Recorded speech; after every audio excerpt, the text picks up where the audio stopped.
HGSE es la gente que sabe de arquitectura en España y Europa, conformada por una dupla venezolano-española que te ofrece la mejor y más amplia gama de servicios en el área arquitectónica, desde la planificación inicial, diseño, proyecto, trámites administrativos, hasta la dirección y gestión de todo lo necesario para ejecutar tu obra, desde cero o remodelaciones. Dale vida y alma a tus espacios con HGSE Arquitectos y hágase tu proyecto realidad. Tu segunda nacionalidad, tu visa y todos tus trámites migratorios son posibles con María Consuelo Míguez, la mejor asesora en la materia. Con validar tus estudios y ejercer tu carrera en España, Italia o Portugal. Tu nacionalidad española o portuguesa por ancestros sefarditas. Tu nacionalidad española por la Ley de Memoria Democrática. Tu segunda nacionalidad por arraigo en España, Italia, Portugal. Tu visa o trámite migratorio. Todo eso y más estará en las mejores manos con María Consuelo Míguez. María Consuelo Míguez lo logra contigo. Pasapalos, snacks, canapés. Llámalos como quieras, pero pídeselos a Amarantas Catering, porque pasapalos los hace cualquiera, pero Amarantas Catering te hace una obra de arte.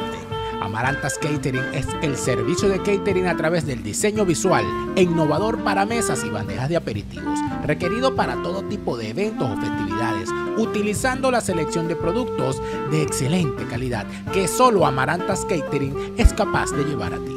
En Miami, Amarantas Catering lleva a tu evento una obra de arte hecha aperitivos. Contáctalos en su Instagram, @AmarantasCatering. Muy bien, estamos en otro fin de político por allá, nueva escenografía, una extraordinaria iluminación y una presencia imponente. Daniel Lara Farías, ¿qué tal? ¿Cómo le va? Son falsarios y protibularios, eso es todo lo que te digo. Bueno, eso ya lo sabía. Ya tú lo Pero bueno, sabías. les saludamos desde Caracas a Daniel Lara Farías y a todos los amigos que nos ven todos los domingos en este fin de político. Daniel, vamos al Dime, grano rápidamente el día de vamos hoy. al grano, como dijo la gallina. La semana pasada nos lanzamos nosotros unos fin de político y ñapa en vivo con la gente En porque usted vivo, estaba claro. en la Regresamos al selva formato grabado por ahora. por ahora, porque ese formato en vivo está tentador. Está Cuidado, sabroso, ¿verdad? Está bueno. Tuvo cuidado, porque la repercusión a participación. la gente. La gente le Exacto, gustó. se pone emocionante, muchas Es vistas, sabroso. muchos Cuidado, comentarios. Entonces, bueno, puede ser cuidado. que hay una sorpresa por ahí en vivo, Ay, pero fíjate, papá, en esto, cuidado, que viene Diablo. el diablo.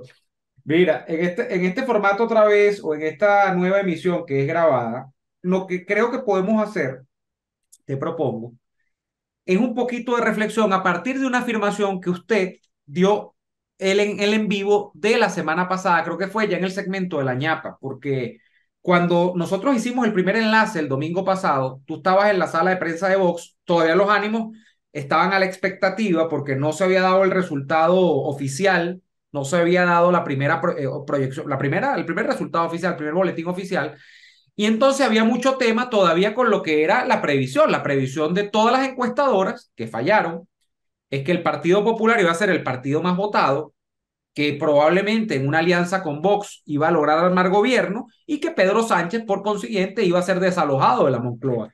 Esto hasta este momento no ha ocurrido, de hecho, no pareciese que va a ocurrir, es un escenario muy, muy improbable que Pedro Sánchez deje la Moncloa y mucho menos probable es que el señor Feijóo logre armar gobierno porque además pues se ha desatado una trifulca tanto dentro del Partido Popular como dentro de Vox con respecto a sus potenciales aliados los populares, ¿no? Pero tú dijiste algo que no me quiero perder, que me pareció muy interesante ya cuando había resultados sobre la mesa, Daniel, que es que tú dijiste, sí, bueno, hay unos temas con unos temas de irregularidades, hay unos temas de que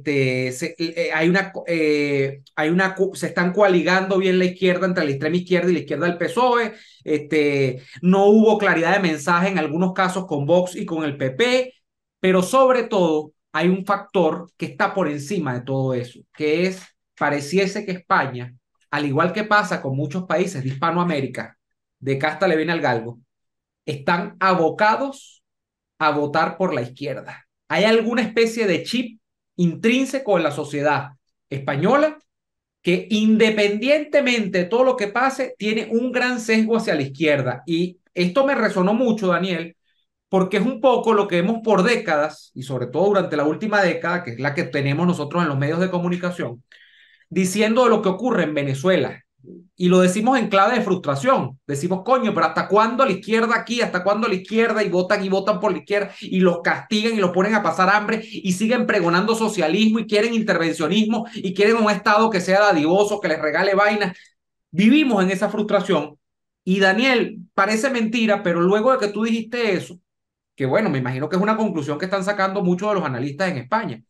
He oído, yo pasé toda la semana oyendo varias cosas, entre ellas a Federico y a Girauta, y hay mucho de eso que tú estás diciendo en esos análisis. Dice, la gente, de hecho, Federico Jiménez Los Santos está hablando del proceso de argentinización de la sociedad española, de manera que es una especie de peronismo a la española, de manera que se habla, cuando se habla de peronismo, se habla es de una sociedad que aunque es castigada, es mentida, es prácticamente puesta a pasar coleto.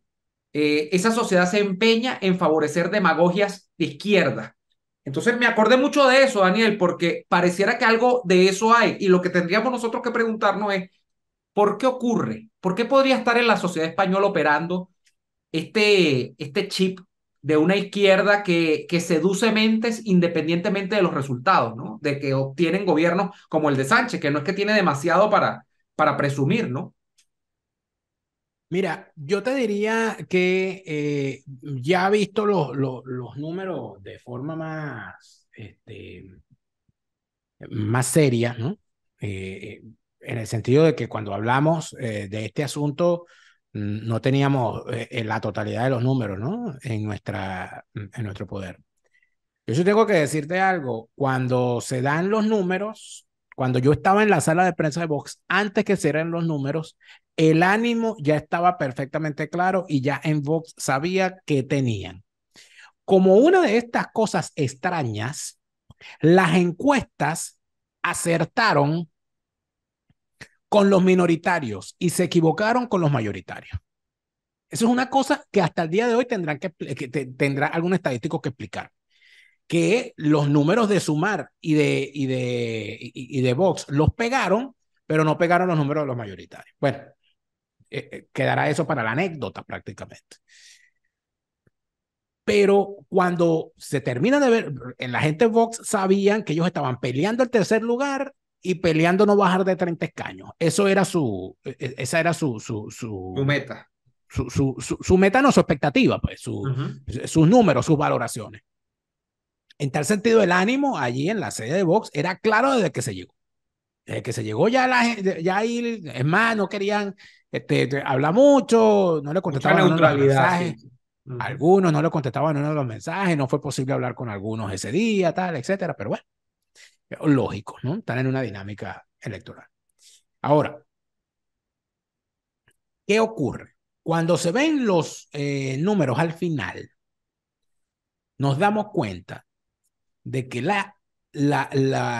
los partidos conservadores, los partidos de centro derecha, Partido Popular, Vox, y si se le suma el partido que viene siendo también una sección regional del Partido Popular, que es la Unión del Pueblo Navarro, UPN, obtuvieron 11 millones de votos. En votos superaron a la izquierda.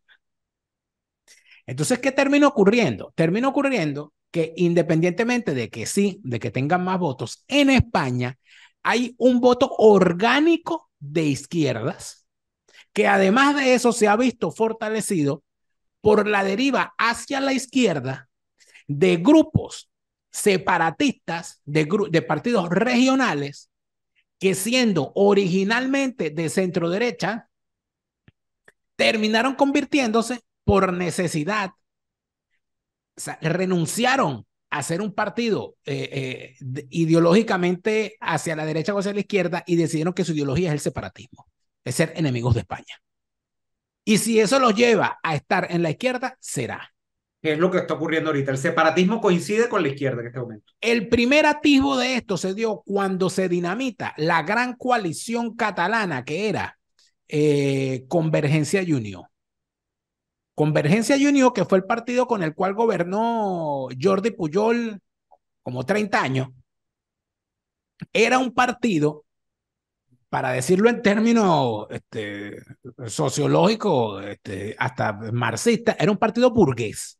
Era el partido que agrupaba a las clases medias catalanas y que no estaban a la izquierda. De hecho, el partido Unió, porque era Convergencia, era un partido y Unió era otro, el partido Unió, si no me equivoco, era un partido demócrata cristiano. El Partido Nacionalista Vasco era un partido social cristiano, un poquito echado más hacia el lado conservador. Entonces, cuando tú te das cuenta de esas cosas, eh, eh, entiendes que lo que hay detrás de todo esto es una situación en la que los tipos renuncian a ser un partido de izquierdas o de derechas porque lo de ellos es ser separatistas y les sirve más ser de izquierdas que ser de derechas. Vistas las cosas de esa manera, ¿dónde termina todo esto? En el gran lamento, que es un lamento hispano en general, porque el mismo lamento se da en Hispanoamérica. Oye, que cómo es posible que la izquierda esté unida y que la derecha siempre esté desunida, por eso es que nos pasa lo que nos pasa. Yo no sé si eso es así exactamente, porque el gran problema está en que la izquierda siempre tiene un objetivo, la toma del poder, por cualquier vía. Y cuando toman el poder, a partir del momento de que toman el poder, se dedican no a fagocitarse entre sí, sino a unificarse. ¿Qué es sumar? Y esto es algo que a mí me llama mucho la atención de muchos analistas o personas que intentan revisar lo que está ocurriendo hoy en España y pasan por alto este detalle e inclusive se atreven a decir que Podemos no participó en estas elecciones. Eso es mentira. Podemos, al igual que Izquierda Unida antes y al igual que el Partido Comunista Español antes, lo que hacen es cambiar de siglas y de cara, porque los tipos permanecen allí con el mismo proyecto del famoso eurocomunismo que empezara a construir el asesino de Santiago Carrillo, que por eso Santiago Carrillo pacta con el posfranquismo, cosa que ellos nunca dicen. Cuando Santiago Carrillo decide regresar a España después de la muerte de Franco, ya antes de la muerte de Franco, él se había propuesto crear una cosa que era el eurocomunismo. Él era una de las expresiones del eurocomunismo. Es un comunismo que no comía niños, un comunismo que no llamaba a la guerra, un comunismo que había renunciado a todas aquellas cosas, un comunismo post-estalinista, etcétera, etcétera. El señor Santiago Carrillo, cuando regresa a España, renuncia a tres cosas fundamentalmente. Número uno, renuncia al guerra civilismo. Número dos, renuncia a la destrucción del Estado español, a la destrucción de la monarquía, del sistema monárquico parlamentario. Y número tres, renuncia a la bandera republicana y a la reivindicación de la república.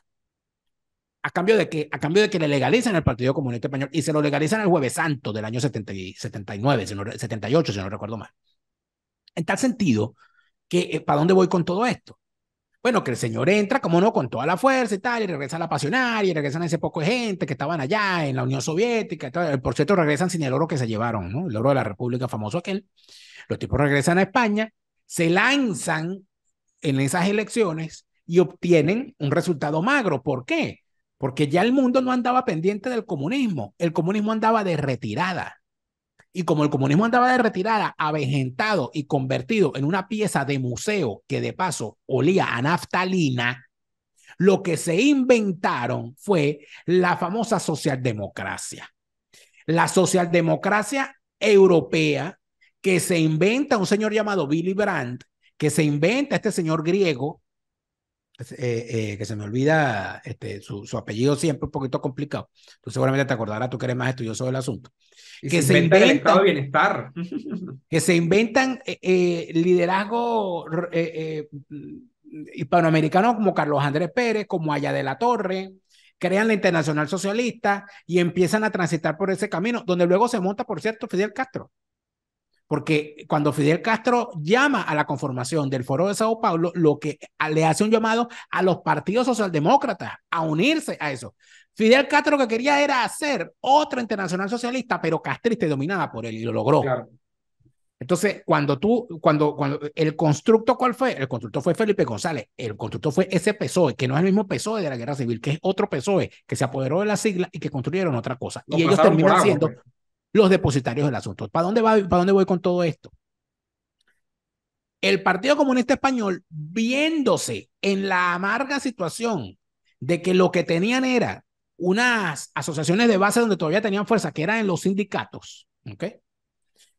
Y que los nombres de sus principales dirigentes eran repudiados, incluyendo el nombre de Santiago Carrillo, ¿ok? Poco a poco empiezan a caer en votación y todo aquello, y los tipos deciden unirse a una gente que no cabía en el PSOE, pero que tampoco quería estar en el Partido Comunista, y se conforma una famosa coalición llamada Izquierda Unida, en donde el Partido Comunista Español entra y renuncia a sus siglas. Uno de los últimos líderes, bueno, ahí estaba Gaspar Llamazares, que fue un chavista metido en todas las sinvergonzuras con el chavismo, ¿okay? Irredento.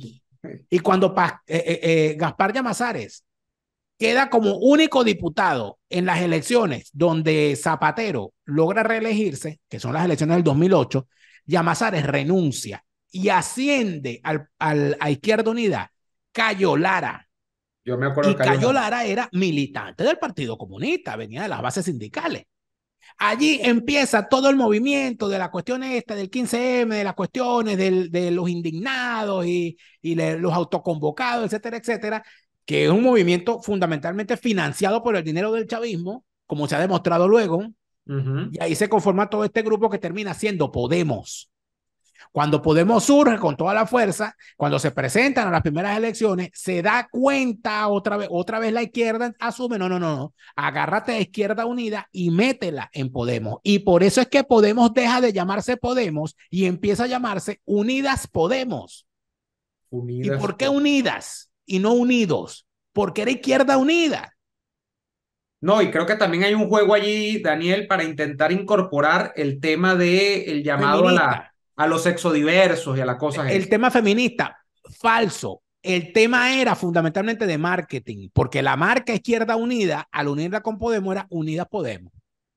¿Verdad? Yo no ¿Entiendes? había caído en que Unidas Podemos era por Izquierda Unida. Es por Izquierda Unida. De manera Unidas que tú lo que me Podemos. estás queriendo decir es que la izquierda ha venido de alguna forma cambiando de disfraz, de Pero acuerdo a por las circunstancias. supuesto. De acuerdo Y a las entonces, circunstancias. ¿quién era el líder del Partido Comunista Español? Santiago Carrillo. ¿Quién fue la cara más visible de la Izquierda Unida que llegó y que estuvo más tiempo? Gaspar Llamazares. Después que agarran la cuestión, bueno, agarran a unos muchachitos y tal, y montan Podemos, e Izquierda Unida se la dejan a este tipo que ahorita es ministro del Consumo en el gobierno de... Yo le perdí pista. Sí, es este bicho, Garzón. Alberto Garzón, que es un comunista caviar absoluto, ¿no? Ok. De estos muchachos bien comidos, bien alimentados y bien estudiados en democracia, pero que son Daniel, pero o sea, comunistas. fíjate que entre las cosas que yo te decía de que hay una recriminación de los propios analistas españoles a su sociedad, es decir, a la sociedad española actual, se habla mucho de la principal política demagógica que empleó Sánchez durante los últimos 4 años, que es el de la famosa, lo que han bautizado como las paguitas. Las paguitas son bonos que le dan a la gente, sobre todo han apuntado a un sector juvenil que están estupidizando a través de los videojuegos, a través de, pues del tema de las diversiones, como puede ser el alcohol, los cigarrillos, la propia marihuana. Y entonces dicen, a un joven le dan, no sé cuánto es que dan, pero te dan como una especie de ayuda. Y dicen, Sí, el pero joven... eso, yo te digo sinceramente, Neomar, te digo sinceramente, por lo que conozco, por lo que veo y por lo que Ujú. interpreto de la alta migración de jóvenes fuera de España, jóvenes españoles fuera de España, a otros países de Europa para trabajar, y sobre todo hay muchísimos aquí en Alemania, muchísimos aquí en mi ciudad, eso no es tan determinante. Todavía, todavía. Pero es una política ¿Dónde está? asistencialista, es una política asistencialista. Bueno, que es una política asistencialista, por supuesto, porque ellos son lo que son y no pueden hacer otra cosa. Pero cuando Entonces se tú dice entras que la ahorita, sociedad está ¿verdad? prefiriendo eso frente a un modelo que le ofrezca, como diría Churchill, sangre, sudor y lágrimas, ¿no? O sea, eso es lo que se Bueno, está diciendo. pero ¿qué te ocurre con todo esto? Que cuando tú ves que Unidas Podemos entra al gobierno de Sánchez, ¿ok? Entonces empieza a desdibujarse. ¿Y quiénes empiezan a desdibujarse? Sus principales líderes. ¿Por qué? Porque entran a gobernar. Y Claro. como entran a gobernar, entran a hacer todas las desgracias que están acostumbrados a hacer. Y es ahí donde rueda Pablo Iglesias, es ahí donde rueda Monedero, que se va mucho antes porque Ujú. ya está muy caliente con todas las acusaciones, es ahí donde rueda la esposa La de Montero. Pablo Iglesias, y rueda Ione Belarra, que es la única de la línea fundadora de Podemos que sobrevive como diputada y Y ya rueda salió a disparar. y rueda este muchacho nerd que luego monta un partido aparte en Madrid, más Madrid, ¿no? ¿Cómo que se llama él? Claro, porque este señor, Íñigo, Errejón, él Errejón, se no es va Orejón, es para Madrid, Errejón. Errejón se va para Madrid en medio de la deriva tal, porque ellos lo que hacen es simple y sencillamente nadar desnudos y guardan la ropa en el seco. Pero fíjate que hace lo que estamos diciendo, cambia la marca, entonces monta más No, Madrid. él se va para Madrid para montarse en la candidatura de esta señora, que luego no logra revalidar su mandato como alcaldesa de Madrid, y al final se termina convirtiendo en que en la marca de Podemos, Podemos no se presenta en Madrid. Quien se Ujú. presenta en Madrid es Más Madrid, que es el Más partido de Madrid, Errejón. Y Errejón acaba de quedar como diputado al Congreso de los Diputados en las listas de Sumar. que es la nueva Entonces, marca de toda, Podemos, claro, apalancada Íñigo por Errejón. Yolanda Díaz, Entonces, ministra de Sánchez. ¿qué termina en todo esto? ¿Qué va a pasar en todo esto? Bueno, sacaron a la Barbie socialista esta, que es esta niña Yolanda Díaz, la pusieron ahí a dar la cara, y muy probablemente, si se constituye un gobierno de Pedro Sánchez, ella va a continuar en el gobierno, y muy probablemente en el mismo cargo de la vicepresidencia. Ujú. ¿Qué puede venir después? Bueno, después va a venir, obviamente, una pelea por el poder interno dentro de esa agrupación. Pero en realidad, el problema no es Sumar, el problema es el PSOE. Porque ¿qué hizo el PSOE de Pedro Sánchez? Cuando llega al poder, le quita las banderas a Podemos. Esa es la realidad. El PSOE se convierte feminismo, en la Podemos. cuestión de la justicia social, todo eso. Claro, claro. Y cuando tú ves los números al final te das cuenta que el PSOE obtiene inclusive más diputados que la vez anterior. Y lo consigue a Claro. cuenta de quién, a costa de estos grupos. Entonces, todo eso, ¿dónde termina? Bueno, que los tipos son los mismos. Entonces, decir que Podemos desapareció porque no está Pablo Iglesias es lo mismo que decir que Izquierda Unida desapareció porque no están Cayo Lara y Llamazares. No, ellos están allí. Pero además de eso hay algo peor, que es que el arquitecto de toda esta cagada es Zapatero. Y ahí O sea, el está, lo verdadero acabas de jefe reflotar, esto no Daniel. es, Estuvo en la yo creo que campaña. es un error hablar del sanchismo. Esto no es el sanchismo, esto es el zapaterismo. Y quien conoce bien, Daniel, al PSOE y su historia reciente, sabe que Pedro Sánchez es representante del zapaterismo dentro de las familias del PSOE. Y yo me pliego un poco a tu interpretación en el sentido de observar la relevancia que obtuvo José Luis Rodríguez Zapatero en la campaña, llamando a votar cuando era un tipo que tuvo, José Luis Rodríguez Zapatero estuvo escondido como 4 años en la política, 5 años en la política española, y lo han venido a reflotar en los últimos tiempos. ¿Por qué? Porque agarró auge otra vez. De hecho, vamos a hacer una comparación que es muy sencilla. ¿Cuánta relevancia pública cobró el histórico Felipe González y cuánta ha cobrado Zapatero en los últimos años? Pues si tú revisas, vas a tener un Zapatero mucho más activo que lo que ha estado Felipe González, que se supone también tiene algún grado de influencia dentro de cierto PSOE. Pero es que este no es el PSOE de Felipe González, este es el PSOE de Zapatero.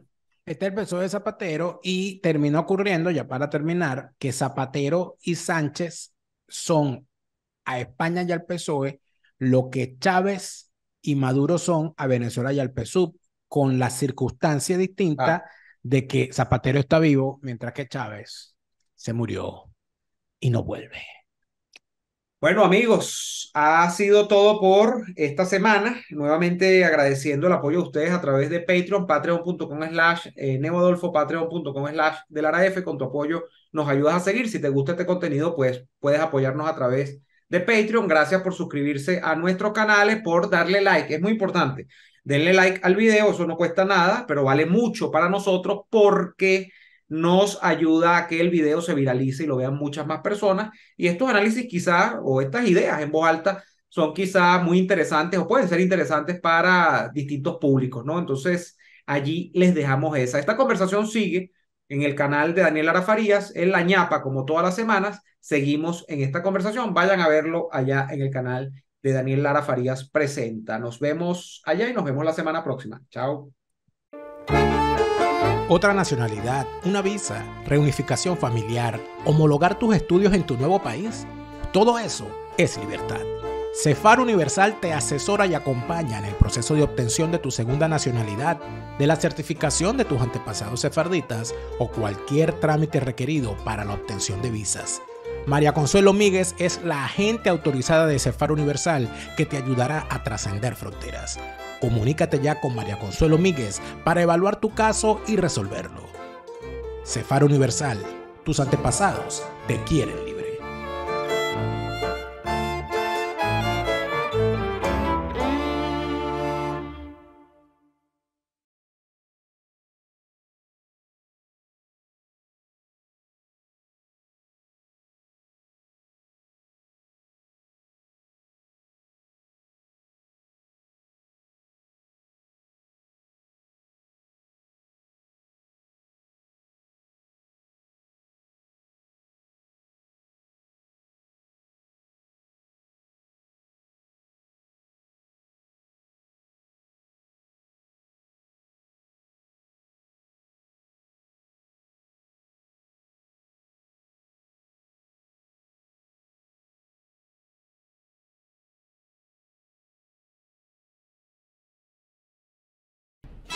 Los secretos mejor guardados de Escocia puedes descubrirlos tú mismo completamente en castellano. Hablemos de Escocia en castellano te lleva a pasear por Escocia en visitas guiadas completamente en castellano. Ideal para grupos familiares o pequeños grupos de amigos. Hablemos de Escocia en castellano es el aliado para descubrir los misterios del lago Ness, la maravillosa Edimburgo, el encanto de sus castillos y por supuesto el whisky escocés que tanto nos gusta. Síguelos en Instagram como Hablemos de Escocia en castellano y descubre los secretos mejor guardados de Escocia.